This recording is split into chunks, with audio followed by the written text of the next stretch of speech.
Alors Antoine Armand, dans l'objectif d'augmenter donc la fameuse durée du travail, vous dites être favorable à l'ouverture du débat sur l'abandon d'un jour férié supplémentaire que vous appelez deuxième journée de solidarité. Qu'est-ce que vous répondez à ceux qui vous disent impôt déguisé en réalité? Ce que je dis, c'est que chaque année, les Français travaillent globalement moins que nos voisins.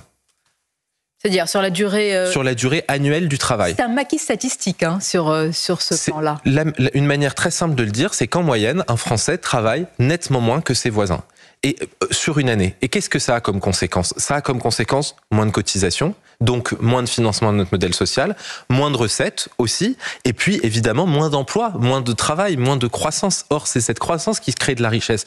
Je veux le dire ici parce que, vous savez, quand vous discutez avec certains, notamment dans des oppositions d'extrême gauche, vous avez le sentiment que tout est gratuit. Mais les cotisations, le modèle social qu'on a, c'est parce qu'il y a des gens qui tous les jours travaillent en France.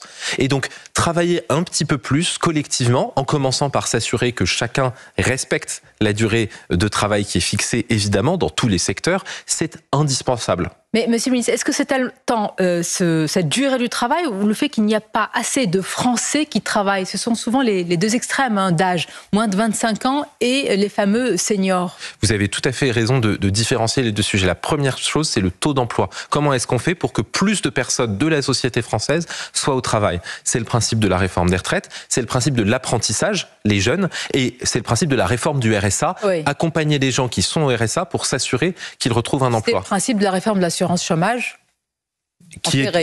non, elle n'est pas enterrée, elle est en ce moment en train d'être examinée par les partenaires sociaux et d'ici la fin de l'année, dans les toutes prochaines semaines, les partenaires sociaux feront une proposition et s'ils ne se mettent pas d'accord, l'État, comme c'est le cas dans les négociations, reprendra la main. Pourquoi? Parce que je ne peux pas vous dire en début d'interview, il faut travailler davantage et ensuite vous dire les prestations, les personnes qui touchent une allocation quand elles ne travaillent pas, on n'y touche pas. Il faut de la justice, il faut de l'équité. Je l'entends, je pense que vous l'entendez aussi tous les jours, je suis élu en Haute-Savoie, les gens nous disent il faut plus de justice, il faut aider ceux qui travaillent et que le travail paye mieux.